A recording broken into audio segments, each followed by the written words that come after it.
স্বাগত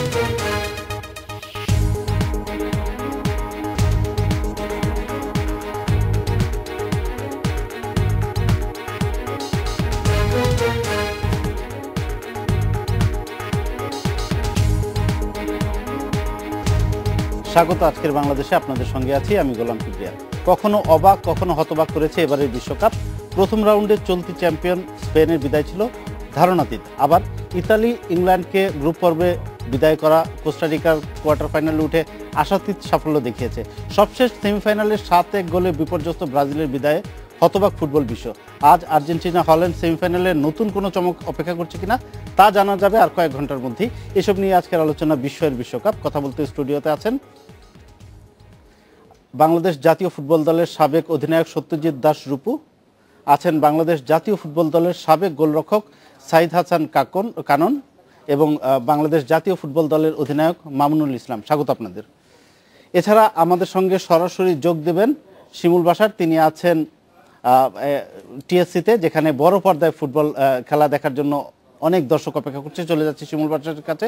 শিমুল, গতকালও আপনি ছিলেন, আজকেও আছেন টিএসসিতে বড় পর্দায় যেখানে দেখানো হচ্ছে বিশ্বকাপ। সেখানের পরিস্থিতি কেমন আমাদেরকে একটু জানান।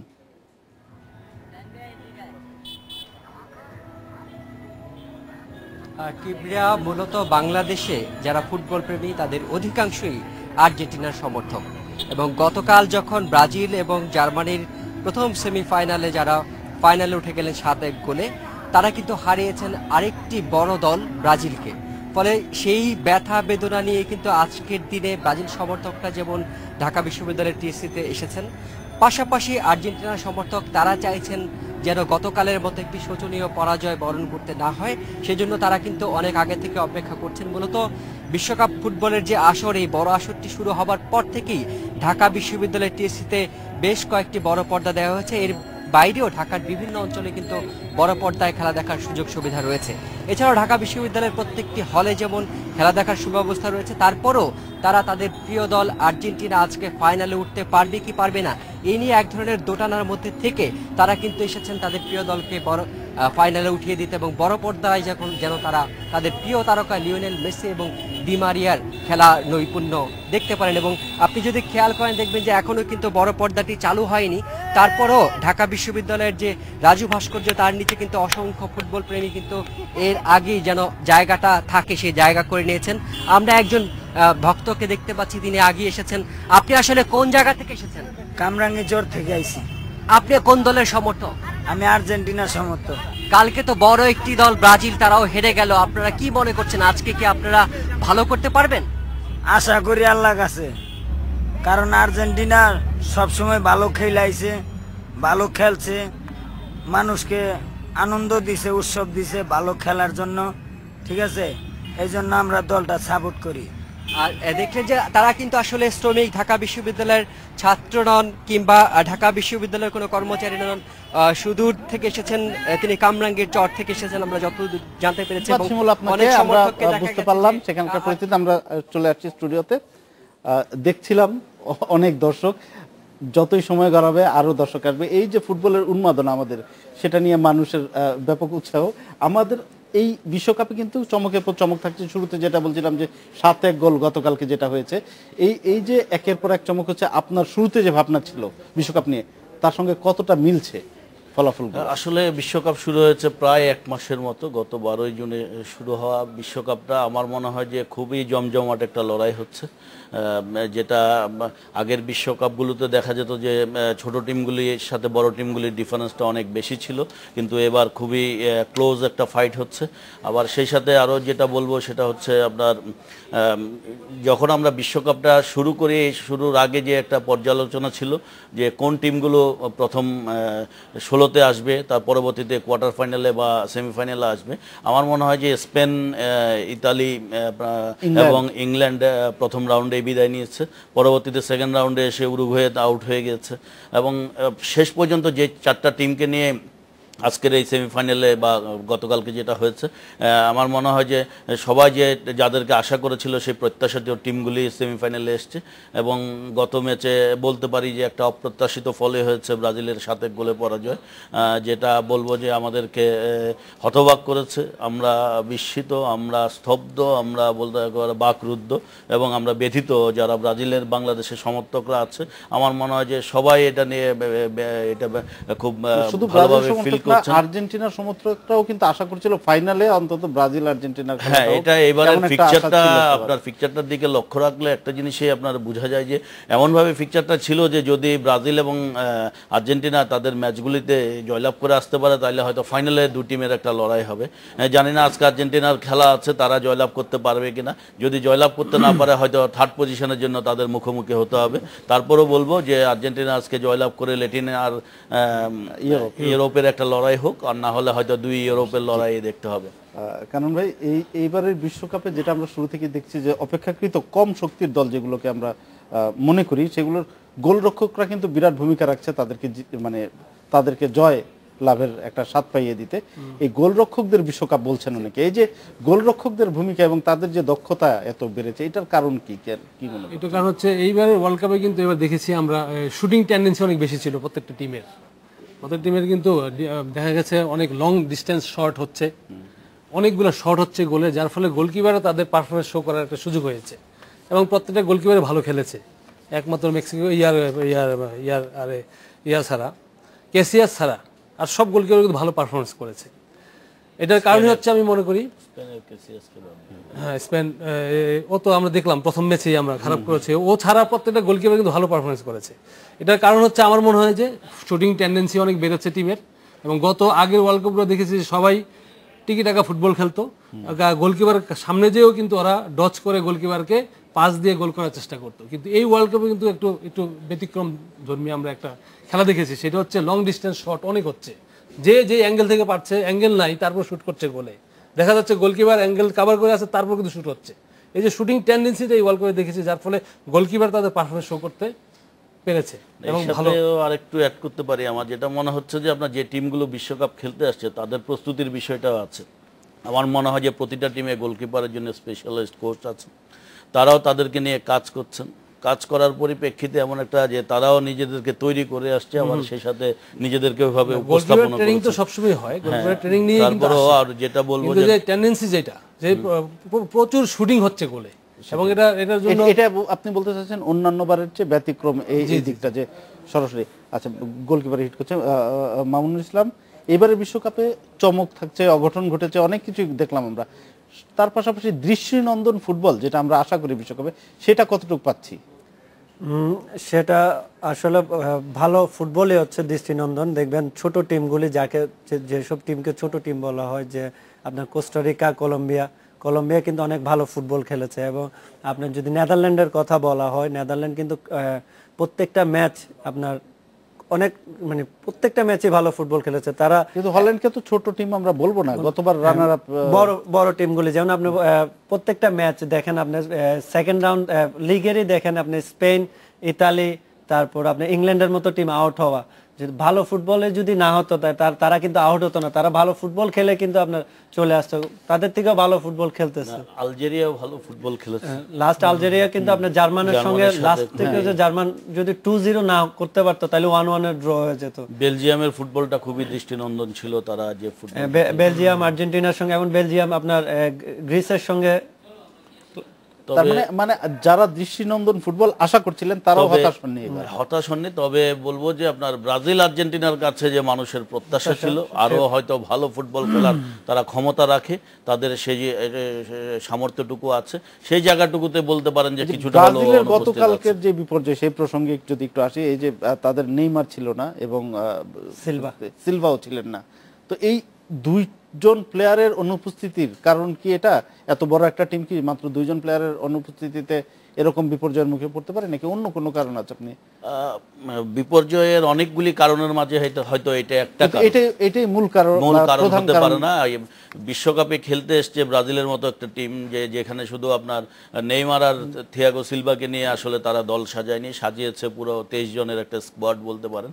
তো আমি বলবো তারা তারপরও নেইমারকে কেন্দ্র করে তাদের অ্যাটাকটা গড়ে উঠতো, যার জন্য নেইমার একটা সবচেয়ে ইম্পর্টেন্ট প্লেয়ার ছিল, যেটা অন্য টিমের প্রেশারটা হয়তো কমে গেছে।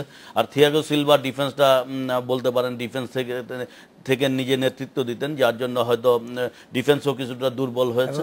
তারপরও বলবো হ্যাঁ এটা হচ্ছে অনেকগুলি কারণে। তারপরও বলবো যে ব্রাজিল আমার মনে হয় যে যেরকম একটা বলতে পারেন যে 20 মিনিট থেকে 26 মিনিটের মধ্যে ব্রাজিলের উপর যে ঝড়টা বয়ে গেছে, সেই ঝড়ে মনে হয় যে ব্রাজিল উড়ে গেছে এরকমই মনে হচ্ছে।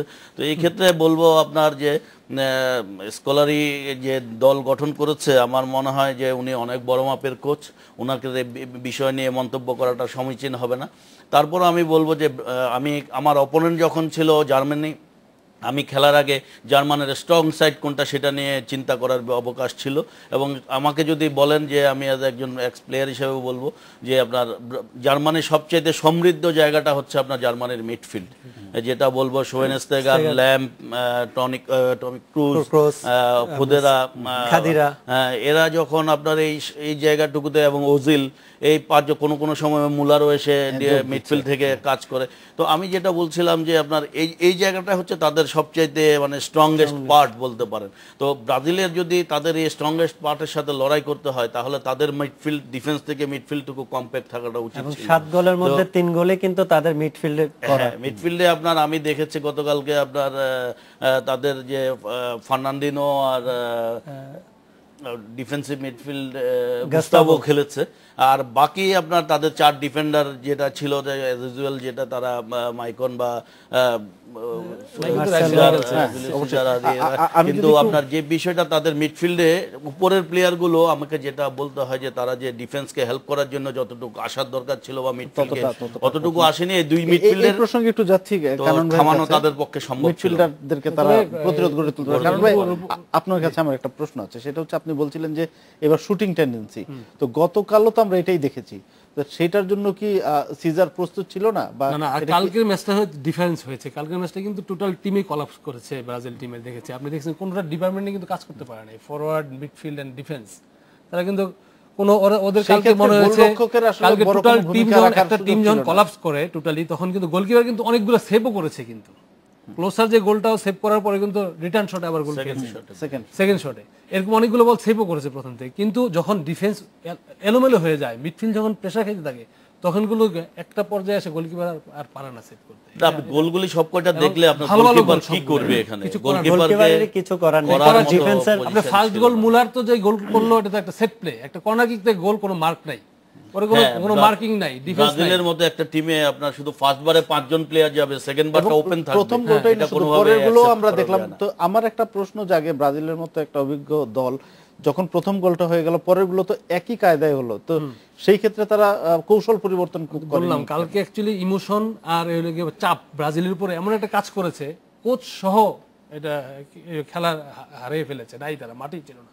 কারণ কোনো ডিপার্টমেন্টে দেখি নাই যে তারা কম্প্যাক্ট খেলতেছে বা কোচের কথাও শুনতেছে না। কোচ কি স্টাইলে খেলাচ্ছে, এত বড় একটা টিম, যেটা রূপু বললো যে পাওয়ার হাউস বলি আমরা জার্মান টিমকে, যে পাওয়ার হাউসের এত বড় অ্যাটাক আমরা কিভাবে সামাল দিব, আমাদের দেশের মাঠে খেলা, আমার কি অস্ত্র আছে আমার কাছে, আমি কোন ফরমেশনে খেলবো এবং কি স্টাইলে খেলবো ফুটবল, কিভাবে আমরা ওদেরকে বিট করব, এই ধরনের কোনো কিছুই আমরা কিন্তু দেখি নাই মাঠে।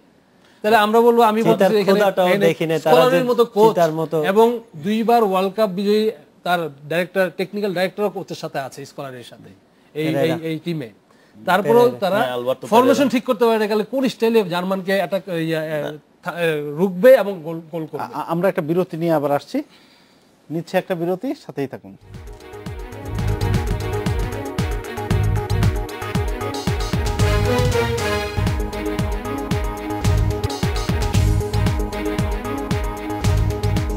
বিরতির পর ফিরে এলাম আজকের বাংলাদেশে। মামুনুল ইসলাম, আজকের আরেকটা বড় match, heavyweight match, second semifinal, Argentina Holland. এই ম্যাচ সম্পর্কে আপনার মূল্যায়ন জানতে চাচ্ছি, ম্যাচ প্রিভিউ। একটু যদি করেন আপনার মতো করে। এটা একটা বিগ ম্যাচ, অনেক বড় ম্যাচ, কারণ লাস্ট ম্যাচের পর ব্রাজিল জার্মানির পর আপনার আর্জেন্টিনা ল্যাতিন আউট, ইউরোপিয়ান একটা টিম ফাইনাল। এখন সবাই দেখবে ল্যাতিন কোনো টিম জানি ফাইনাল ওঠে, আর্জেন্টিনায় ফাইনাল খেলে। এটা এই ম্যাচটা আসলে আপনার আর্জেন্টিনার ফেভারিট হিসেবে আর্জেন্টিনাকে রাখা যায়, কিন্তু খেলার দিক দিয়ে সব দিক দিয়ে আপনার নেদারল্যান্ডকে রাখতে হবে। কারণ গত বিশ্বকাপের পারফরম্যান্সও যদি আমরা দেখি না, এই ওয়ার্ল্ড কাপের পারফরম্যান্সও নেদারল্যান্ড এগিয়ে আসে, কারণ তাদের যে তিনটা উপরের প্লেয়ার আছে, যেমন রবেন, ভ্যান পার্সি আর স্নাইডার, তারা দিন দিন যত ম্যাচ যাচ্ছে তত তারা অনেক একটা টিমের সেদিক থেকে কি আর্জেন্টিনার খেলাও আগের থেকে সমৃদ্ধ হয়েছে, মানে সেটা মনে করেন আপনি প্রথম ম্যাচ থেকে পরের ম্যাচগুলো? মনে করি আগে থেকে ভালো ম্যাচ, কিন্তু তাদের একটা দুঃখজনক ব্যাপার যে ডি মারিয়া না খেলাতে তাদের একটু প্রবলেম হতে পারে, বাট এগোরে খেলবে এই ম্যাচ। কিন্তু ডি মারিয়া তাদের একটা কাউন্টার অ্যাটাক যে সিস্টেমে ফুটবল খেলে আর্জেন্টিনা বেশিরভাগ সময়, এটাতে ডি মারিয়া খুব দরকার ছিল আজকের ম্যাচে, কিন্তু ডি মারিয়া ইনজুরির কারণে খেলবে না। আর নেদারল্যান্ডের দিকে আপনার তারা তিনজন, রবেন অনেক ফর্মে স্কোর করতেছে, গোল করাইতেছে, স্নাইডার লাস্ট 2 ম্যাচ সবচেয়ে বেস্ট ম্যাচ খেলেছে।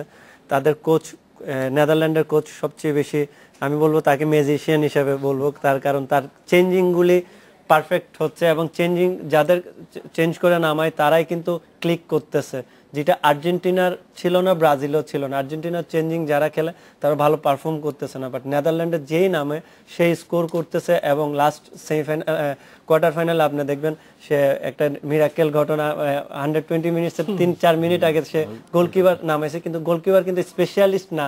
18টা পেনাল্টিতে সে মাত্র 2টা সেভ করছে ইংলিশ লিগে, সেই পেনাল্টি স্পেশাল। তার 30 সেকেন্ড আগে তাকে মাঠে, এবং সে নামার পর তার প্রতিদানই দিল, যে বেস্ট যেটা করে সেমিফাইনালে তুলে দিল। সেম যে হান্ডলার স্ট্রাইকার, তার মানে কোচের ম্যাজিশিয়ানের কাছে নেদারল্যান্ড। আমি একটু কানন ভাইয়ের কাছে যাব একই প্রশ্ন নিয়ে, আজকের ম্যাচটা সম্পর্কে আমার সাথে আমি একমত। দুই কোচই কিন্তু সেরা কোচ আজকের টিম, আজকের খেলার। আর্জেন্টিনার সাবেলা আর লুইফোন হচ্ছে গিয়া, আমরা দেখেছি ওর পারফরমেন্স আমরা দেখেছি। এই কোচ কিন্তু আসলে ম্যাজিকের মতোই খেলে। 90 মিনিটস খেলার ভিতরে কিন্তু ওয়াচ করে, অবজারভেশন অনেক বেশি, অনেক তীক্ষ্ণ, এবং ডিসিশন নিতে পারে খুব শার্প। ভালো কোচ। সে 11 জনের বাইরেও কিন্তু একজন প্লেয়ার হিসেবে খেলে, সেটা বলতেছিলাম। আজকের ম্যাচে আমি বিশ্লেষণ করি, এই পর্যন্ত পরিসংখ্যানে দেখা গেছে যে ম্যাচ হয়েছে 8টা। হল্যান্ড আর আর্জেন্টিনার খেলা হয়েছে টোটালি 8টা ম্যাচ হয়েছে, এর ভিতরে একটা ম্যাচ জিতেছে অনলি আর্জেন্টিনা, আর 4টা ম্যাচ জিতেছে হল্যান্ড, 3টা ম্যাচ ড্র হয়েছে। সেই ক্ষেত্রে কিন্তু ওইটা তো আছে, এটা রেকর্ড। পাশাপাশি এই বছরে এই ওয়ার্ল্ড কাপের হল্যান্ড টিমের যে পারফরমেন্স দেখেছি আমরা, এটা আর একটা পাওয়ার হাউস আমি মনে করি, এবং ফ্যান্টাস্টিক ফুটবল ওরা খেলেছে প্রথম থেকেই, লিগ থেকেই ওরা খেলে আসতেছে, এবং খুব শক্তিশালী একটা দল এবং কম্প্যাক্ট একটা দল। এখানে যেহেতু ও যেটা বলতেছিল যে আসলে ডিমারিয়া অ্যাকচুয়ালি আর্জেন্টিনার প্রথম ম্যাচ থেকে শুরু করে কিন্তু ওদের ভিতরে কিন্তু কম্বিনেশনের অভাব ছিল, আমি যেটা ফিল করেছি। পর্যায়ক্রমে কিন্তু মেসি, হিগুইন অ্যান্ড ডিমারিয়া একসাথে কিন্তু একটা বিল্ড আপ করা শুরু করেছিল। নকআউট সিস্টেম থেকে শুরু করে নকআউট পর্যায়ে এবং কোয়ার্টার ফাইনালে আসে ভালো একটা অবস্থানে ছিল। শুরুতে আর্জেন্টিনা দলকে মনে হচ্ছিল শুধু মেসি নির্ভর, হাফসারা একটা এবং মেসি নির্ভর, মেসির উপরে পুরোটা দায়িত্ব, কিন্তু ওইটার থেকে অনেকটা সরে এসেছে। হ্যাঁ, প্রত্যেকটা মেসি তো ভালো খেলবে, এটা তো নিশ্চয়তা নাই, কিন্তু টিম কম্বিনেশনটা কিন্তু গড়ে উঠতেছিল। হঠাৎ কিন্তু এখন ডিমারি না থাকাতে কিন্তু একটা শূন্যতা অনেক একটা পাওয়ার খর্ব হয়েছে আর্জেন্টিনার। সেই ক্ষেত্রে আজকে ম্যাচ কিন্তু আমি হল্যান্ড যেই ফুটবল খেলে আসছে, সেই ক্ষেত্রে সব দিক দিয়ে বিচার করলে হল্যান্ডের যে অ্যাটাকিং সাইড, এটা গত 10 বছরে কিন্তু ছিল না হল্যান্ড টিমের। দিস ইজ ফার্স্ট টাইম যে আমি দেখেছি এত সুন্দর attacking. Sneijder, Robben, van Persie, even সাইডলাইনের প্লেয়ারও কিন্তু অনেক ভালো প্লেয়ার। চেঞ্জে যেই প্লেয়ার নামতেছে ওই প্লেয়ার নেমে গোল করতেছে, 90 সেকেন্ডসে গোল করেছে। সেই ক্ষেত্রে আমি মনে করি আজকে ম্যাচ ভালো হবে, যেহেতু একটা থার্ড কান্ট্রিতে খেলা, যেহেতু ব্রাজিলের মতো অবস্থান নাই, কিন্তু হোমে খেলা না। আর্জেন্টিনার বাইরের টিম, হল্যান্ডও বাইরের, তাহলে আর্জেন্টিনার উপর বাড়তি সেই চাপটা নেই বলছেন।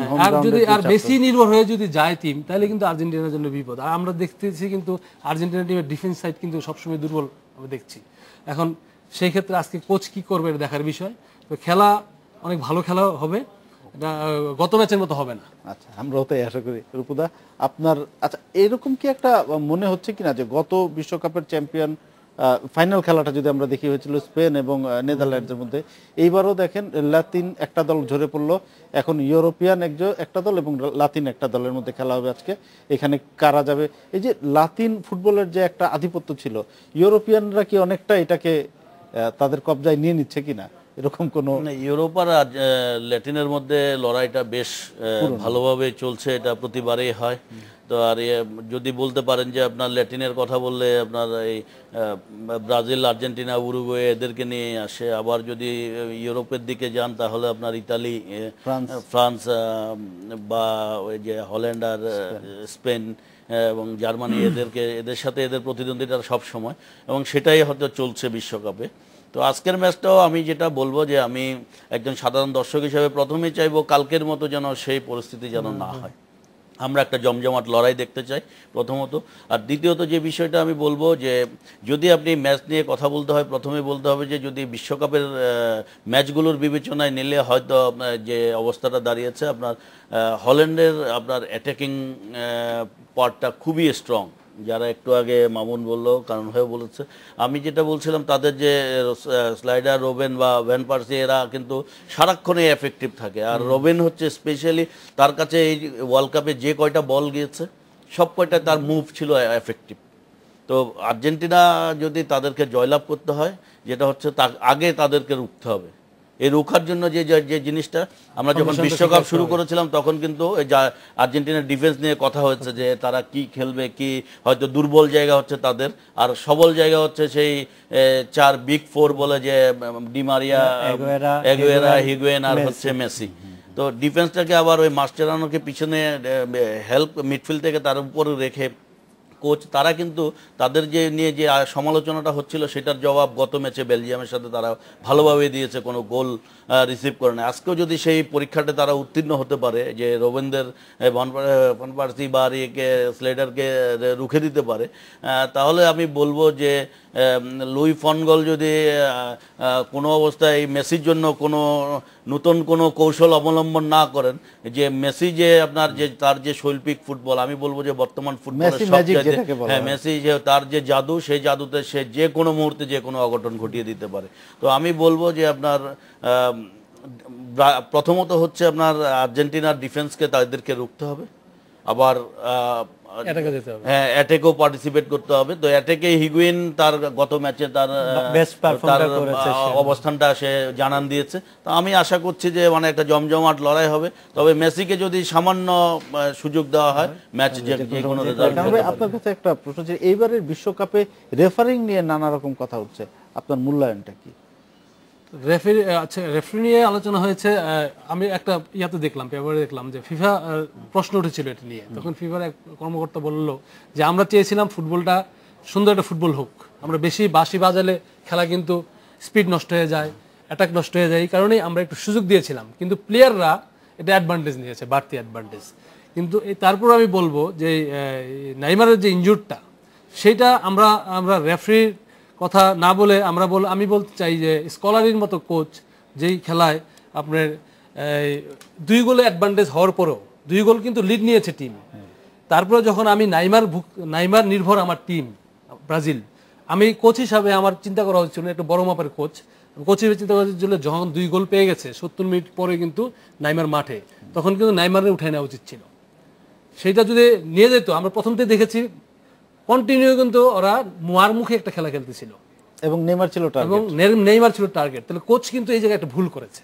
আসলে 2 গোল করার পরেও ব্রাজিল টিম স্বস্তিতে ছিল না, যার জন্য নেইমারকে উঠায় নেওয়া ইম্পর্টেন্ট হলো লাস্ট ম্যাচও কিন্তু সে মানে ইনজুরি থেকে উঠে কিন্তু এই ম্যাচটা খেলতে না, আমি সেটাই বলছি, ফার্স্ট ম্যাচে কিন্তু ইনজুরড, সে কোয়ার্টার ফাইনাল ম্যাচ খেলবে কিনা নিশ্চিত ছিল না। সে স্কলারে এখানে একটু লিটল বিট ভুল করেছে আমার মনে হয় আর কি। তারপর আমরা সুযোগ দিয়েছি, আর যে রেফারিং যেখানে একটু উদার রেফারিং হচ্ছে, ট্যাকেলটা ছিল খুব বাজে, ট্যাকেলটা ছিল খুব। ঠিক আছে, আমরা আরেকটা বিরতি নিয়ে আসছি আলোচনায়, নিচ্ছে একটা বিরতি, সাথেই থাকুন।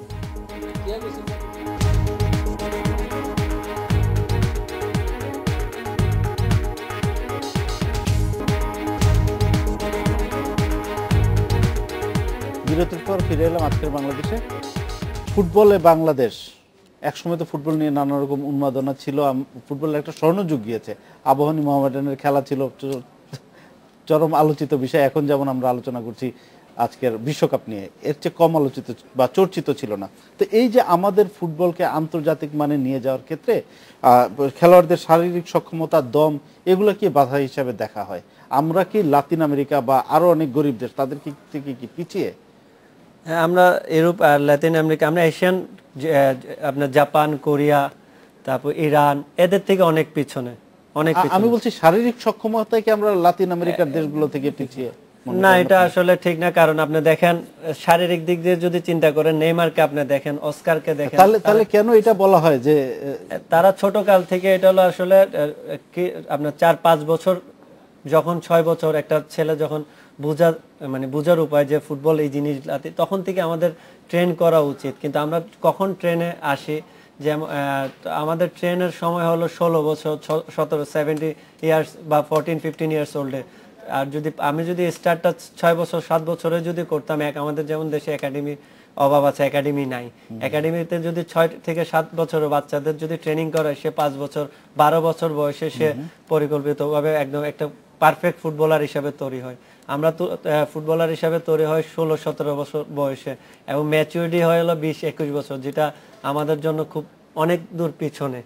আর যে ইন্টারন্যাশনাল ম্যাচ আমরা অনেক কম খেলি, যার কারণে এত পরিমাণে, যেমন বাংলাদেশের মাটিতে আমরা 1-1.5 বছর আগে ইন্টারন্যাশনাল ম্যাচ খেলেছি, এর মধ্যে কিন্তু কোনো ম্যাচই খেলি নাই। এই কারণে অনেক কিছু তো এক সময় একটা আইন করা হয়েছিল, বিদেশি খেলোয়াড় আনার ব্যাপারে উন্মুক্ত করে দেওয়া হয়েছিল, তারপরে আবার কিছু বাধা আরোপ করা হয়েছে। নানা রকম পরীক্ষা নিরীক্ষার মধ্যে দিয়ে আমরা গিয়েছি যেন আন্তর্জাতিক মানের খেলোয়াড়দের সঙ্গে খেলে আমরা ওই আইনগুলো বা ওই নিয়মগুলোকে আমাদের কাজে লাগেনি। আমি জানি না যে ফরেন প্লেয়াররা, যেমন লিগে আমাদের 4টা ফরেনার, এখন 7টা ফরেনার এলাও, 7জন এলাও আপনার 4টা খেলতে পারবে। এটা হিসেবে অনেক বেশি একটা ক্লাবে, যে 7টার জায়গায় যদি 4টা হয়তো 3টা খেলতে হলে, তাহলে ওই যে 3টা কোটা প্লেয়ার ফরেন কোটা আছে, ওখানে আমাদের দেশে 3টে ইয়ং প্লেয়ার একটা বড় টিমে যেতে পারতো। যেমন আমি নিজেকে নিজে দিয়ে বলি, 2005-এ যখন আমি ইয়ং, তখন 17-এ অনূর্ধ্ব 17 টিমে খেলি, তখন ডাইরেক্টলি কিন্তু আমি ইয়ং প্লেয়ার হিসাবে ব্রাদার্সে আসি, তখন ফরেন প্লেয়ার ছিল 3 জন। সেজন্যই আপনি সুযোগ পেয়েছেন। এই কারণে আমি তার থেকে যদি আমি 7 জনের মতো থাকি, নিশ্চয়ই আমি সুযোগ পেতাম না।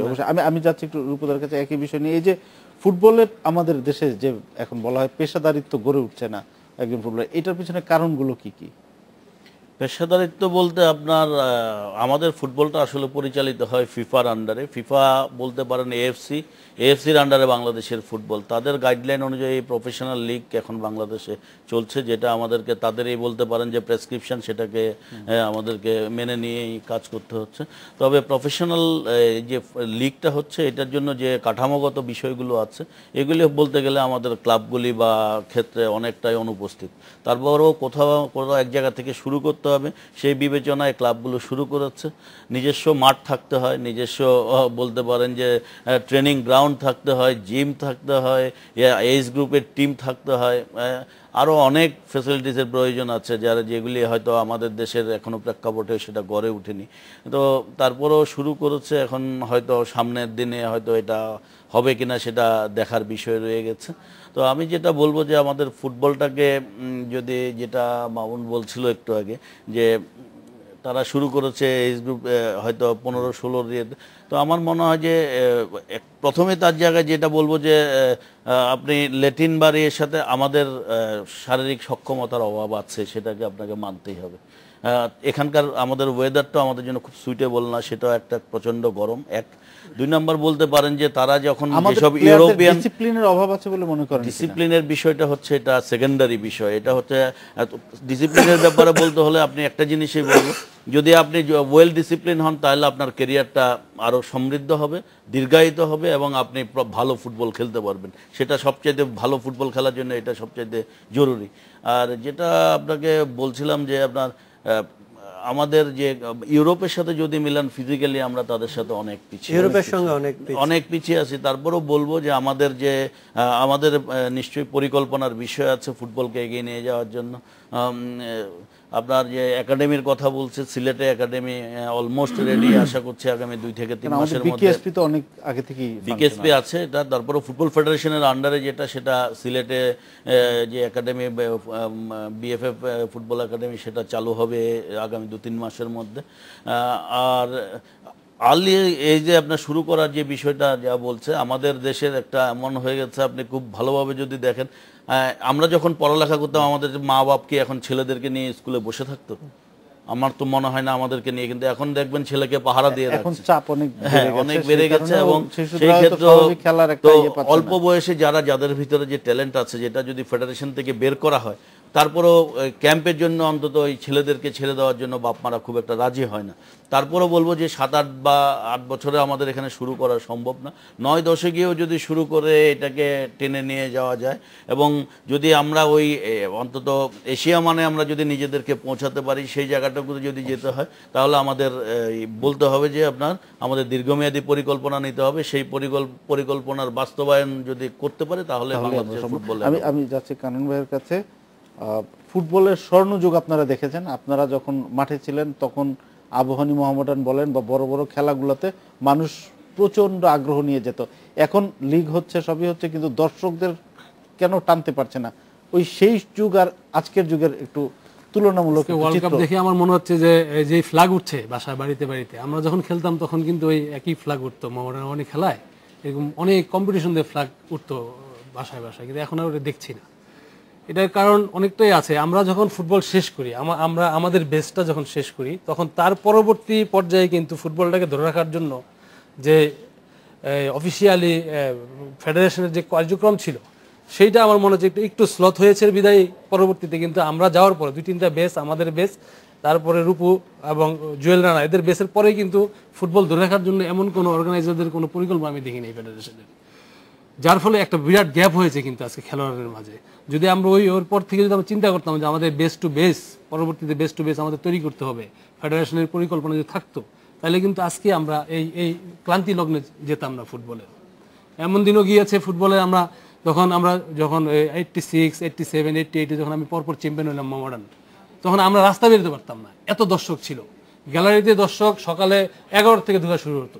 40,000 রূপু বলতেছিল যে 40,000 দর্শক ঢুকার পরও বাইরে প্রায় 10,000 থেকে 15,000 দর্শক বাইরে দাঁড়িয়ে থাকা খেলা স্টেডিয়াম ঢুকতে পারতো না, এত দর্শক ছিল। এখন আসতেছে না। তখন কিন্তু আমাদের প্লেয়াররা, আমরা যারা খেলেছি ফুটবল, আমাদের অনেক ফ্যান ছিল, অনেক পার্সোনাল ফ্যান ছিল আমাদের। সাব্বির, কাইসান হামিদ, আসলাম, রূপু, এমিলি, এগুলো অনেক নাম করা প্লেয়ার ছিল, তাদের পার্সোনাল ফ্যান ছিল। তাদের সালাউদ্দিন, ওদের খেলা, সালাম মুর্শিদি, চুন্নু ভাই, এদের খেলা দেখার জন্য স্টেডিয়ামে পার্সোনাল ফ্যানে যে ভরে যেত। আজকে চুন্নুর খেলা দেখবো, আজকে আস্তাবের খেলা দেখবো, আজকে কাইসান হামিদের খেলা দেখবো, রূপুর খেলা দেখবো, কারণের খেলা দেখবো, এরকম। এখন কিন্তু আর ওই ধরনের প্লেয়ার কিন্তু আসতেছে না, যে প্লেয়াররা পারফরমেন্স করতে হবে। কিন্তু পার্সোনাল, যেমন মেসি আজকে ওয়ার্ল্ড ফেমাস কেন? মেসিকে দেখার জন্য কিন্তু সবাই উদ্গ্রীব। আমরা যখন আমরা খেলতাম, আমাদের পার্সোনাল ফ্যান। এখন প্লেয়ারদের এই দায়িত্ব কিন্তু আছে। আর আমরা যখন খেলেছি, আমরা কিন্তু বাইরে যখন খেলতে যেতাম, প্রত্যেকটা টুর্নামেন্টে কিন্তু ভালো রেজাল্ট করতাম। আমরা এশিয়ান লেভেলে আমরা ন্যাশনাল টিম আমাদের অনেক ভালো করতো, ক্লাব পর্যায়ের খেলা আমরা ভালো করতাম। এখন কিন্তু এই যে সাব ফুটবলে আমরা এখন পিছিয়ে আছি, নেপালের সাথে আমরা হারি ম্যাচ। হ্যাঁ, এখানে কিন্তু সবার দায়িত্ব। এখন এমন অবস্থা আসছে, ফুটবলের ক্লান্তি অবশ্যই চলছে, সবাইকে উদ্যোগ নিতে হবে। এখানে ফিনান্সিয়ালি ইনভলভমেন্টস আছে, এখানে এজ গ্রুপের টিম তৈরি করার ব্যাপার আছে, এখানে আপনাদের মিডিয়াও একটা ব্যবস্থা আছে, স্পন্সর আসতে হবে, ক্লাব লেভেলেও কিন্তু তৈরি করতে হবে টিম। যে রূপু বলতেছিল যে ক্লাব লেভেল কিন্তু জুনিয়র লেভেলের টিমগুলোতে, ক্লাবগুলোর অবস্থা তো খুবই খারাপ। আপনার হাতে গোনা 2-3টা ক্লাব ছাড়া বাকি ক্লাব কিন্তু কোনো প্লেয়ার নেওয়ার মতো ক্ষমতা রাখে না, তার ক্লাব চলে না, ক্লাব প্লেয়ারদের খাওয়াইতে পারে না। যদি আপনার কোনো প্রকারে যদি খেলা বন্ধ হয়ে যায় 1 মাস বা 2 মাস, তখন কিন্তু ক্যাম্প চালাইতে পারে না প্লেয়াররা। 10টা টিম যদি, আরেকটা জিনিস হচ্ছে এখন ফুটবল হয়ে গেছে ঢাকা কেন্দ্রিক। যেটা আমরা যখন খেলতাম শেরেবাংলা কাম ফুটবল খেলতাম, ন্যাশনাল লিগ খেলতাম, বাইরে ইউনিভার্সিটি, ইন্টার ইউনিভার্সিটি খেলা হতো, 3rd division, 2nd division, 4th division খেলা, এগুলো কিন্তু টোটালি এখন অবশ্যই নাই। আমরা একটা বিরতি নিয়ে আসি, সবই হচ্ছে। আমরা একটা বিরতি নিয়ে আসি, নিচে একটা বিরতি, সাথে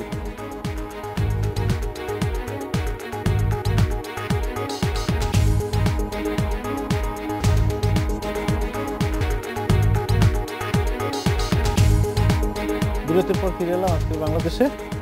বাংলাদেশ একদিন বিশ্বকাপ ফুটবলে অংশ নেবে, এরকম স্বপ্ন দেখেন? স্বপ্ন দেখাটাই স্বাভাবিক। আমাদের বর্তমান ফুটবল ফেডারেশনের প্রেসিডেন্ট কাজী সালাউদ্দিন উনি 2022-কে টার্গেট করে ওনার পরিকল্পনা সাজাচ্ছেন। তো আমার মনে হয় যে একটা আগে প্রথমে কোনো কিছু অ্যাচিভ করতে হলে একটা পরিকল্পনার দরকার হয়, সেই পরিকল্পনায় উনি কাজ করছেন। তারপরও বলবো যে এটার একটা যদি একটু পিছনের দিকে যাই, বাংলাদেশ কিন্তু আপনার ওয়ার্ল্ড কাপ কোয়ালিফাইং রাউন্ডে খেলে প্রতিবারই। আমরা যখন খেলেছি আমরাও খেলেছি। আমি একটু 89-এর দিকে আমার যখন খেলার একটা উদাহরণ আপনাকে দিয়ে যাই, যে ইরান আজকে ওয়ার্ল্ড কাপ খেলছে, আমরা কোয়ালিফাইং রাউন্ডে ইরানের সাথে ম্যাচে লাস্ট মিনিটে গোল খেয়ে আপনার সেন্টার করার সুযোগ হয়নি, গোলকিপার 1 গোলে হেরেছিলাম। ঢাকার মাঠেও একই অবস্থা হয়েছিল, এটা হোম এন্ড অ্যাওয়ে খেলা ছিল। ঢাকার মাঠে সাব্বির পেনাল্টি মিস না করলে হয়তো তাদের সাথে ম্যাচটা আমরা হারতাম না 1-0। তেহরানে আমরা 1-0 হেরেছিলাম লাস্ট মিনিটে। এর আগের বলটা আসলাম ভাইয়ের শট বার পোস্টে লেগে ফেরত এসেছিল। তার মানে আমাদের অবশ্যই সম্ভাবনা আছে এবং আমরা স্বপ্ন দেখতে পারি। তারপরও কিন্তু পরিকল্পনার দরকার আছে, সঠিক পরিকল্পনা, এবং তার যদি সফল বাস্তবায়ন হয় তাহলে হয়তো আমরা কারণ ভাই এই যে 2022 সালে বাংলাদেশ বিশ্বকাপ ফুটবল খেলবে এমন একটা টার্গেট নেওয়া হয়েছে, এটা আশা তো করতেই পারি, আমরা আশা তো করাই উচিত। একটা জাতি আগাবে কিভাবে। তবে এটার জন্য ওই যে রূপু যেটা বলতেছিল পরিকল্পনার প্রয়োজন, আমাদের কি করতে হবে। এখন কিন্তু আমরা সাপেও কিন্তু আমরা জিততে পারি না, আমাদের কতগুলো ধাপ পার হয়ে তারপর আমাদের কিন্তু ওয়ার্ল্ড কাপ স্বপ্ন দেখতে হবে। সময় কোথায়? 2022 কিন্তু অনেক শর্ট টাইম, আজকে 2014। আমাদের সাব ফুটবলের চ্যাম্পিয়ন হতে হবে, তারপরে এশিয়ান গেমসে যেতে হবে, তারপরে আমরা এশিয়ান গেমসে চ্যাম্পিয়ন হওয়ার পরে আমরা ওয়ার্ল্ড কাপ কোয়ালিফাইং নিয়ে চিন্তা করব। আর এটার জন্য আমাদের একটা টার্গেট থাকতে হবে। তো টার্গেটটা কোথায়? আমরা কিন্তু এখনো দেখি নাই যে একটা স্তম্ভ তৈরি হয়েছে, একটা প্ল্যাটফর্ম তৈরি হয়েছে যে এখান থেকে প্লেয়ার গ্রো আপ হবে এবং একটা সময় গিয়ে আমরা ওইখানে যাব। তো এই ধরনের কোনো পরিকল্পনা এখনো দেখছি না আমরা, সেটা আমি হতাশ। এই যে আন্তর্জাতিক ফুটবল অঙ্গনে কারণ ভাই যেটা বললো যে আমাদের সাফল্য অনেকটাই কমে গেছে, এটার পিছনে কারণ কি মনে করেন আপনি? আপনি তো এই প্রজন্মের ফুটবলার। আমি বলবো যে সাফের ক্ষেত্রে কিন্তু লাস্ট সাফে আমরা একটা মানে রেজাল্ট বলতে আমরা একটা খারাপ রেজাল্টই করেছি, যে রেজাল্ট এটা আশা করা যায় না। যদি এইভাবে যদি চিন্তা করা যায়, ইন্টারন্যাশনাল লেভেলে এখনকার প্লেয়াররা অনেক ভালো রেজাল্টও দিয়েছে, খারাপ ভালো মিক্সড করে। যেমন দাদা বলতেছিল যে ইরানের সঙ্গে, ইরান এখন ওয়ার্ল্ড কাপ খেলে, আমরা লেবাননের সঙ্গে লেবাননের মাঠে 4-0-তে হারলাম, এখানে এসে লেবাননকে 2-0 করে হারালাম। যদি আমরা এই জিনিসটা কোয়ালিফাই করতাম, আমরা 20টা দেশের মধ্যে একটা দেশ থাকতাম বাংলাদেশ আপনার ওয়ার্ল্ড কাপ কোয়ালিফাইয়ে। এখন ওই লেবানন যখন শুনি ওয়ার্ল্ড কাপ বাছাই পড়বে, আরব আমিরাতে ইউএ হারাই, দক্ষিণ কোরিয়াকে হারাই, তখন কিন্তু কষ্ট আমাদেরই লাগে যে আমরা এই টিমকে তো 2 দিন আগে হারাইছি, কিন্তু যখন দরকার ছিল তখন হারাতে পারিনি। তো 2 দিন আগে হারাইছে, ওরা ওখানে যা হারাইছে, ওরা হারার পরে যে কামব্যাক মানে চিন্তা করেছে, তারা ওই জায়গায় যে আমরা জিতার পরে আমরা পিছিয়ে গেছি। আমাদের ওই সঠিক পরিকল্পনা যেটা টার্গেট, তারপরেও আমরা স্বপ্ন দেখি যে আমরা একদিন বিশ্বকাপ, আমরা স্বপ্ন দেখি। আমরা 2002 যেটা পরিকল্পনা, এটা 2022-তে আপনার না হইতে পারে, বাট 2030-তে হইতে পারে। কিন্তু বাংলাদেশ ফুটবল ফেডারেশনের প্রেসিডেন্ট 2022-কে হয়তো টার্গেট নিয়ে উনি কাজ করছেন, আমরাও ফেডারেশনের মেম্বার। তো আমার মনে হয় যে যদি আমরা একটা টার্গেট না থাকলে আপনি ওই জায়গাটায় পৌঁছানো অবশ্যই, এবং ওটাতে যদি আপনার আমরা ওয়ার্ল্ড কাপও স্বপ্ন দেখছি কিন্তু লক্ষ্য ঠিক করেছে, ওটাতে যদি আমরা এশিয়া মানের পৌঁছাতে যদি সক্ষম হয়, আগামীতে হয়তো আমরাও সেটা আশা করি। আমাদের স্টুডিওতে আসার জন্য আপনাদের ধন্যবাদ। আমরা অনুষ্ঠান শেষ করছি। এই ছিল আজকের বাংলাদেশ। দেখা হবে আগামীকাল একই সময়। শুভরাত্রি।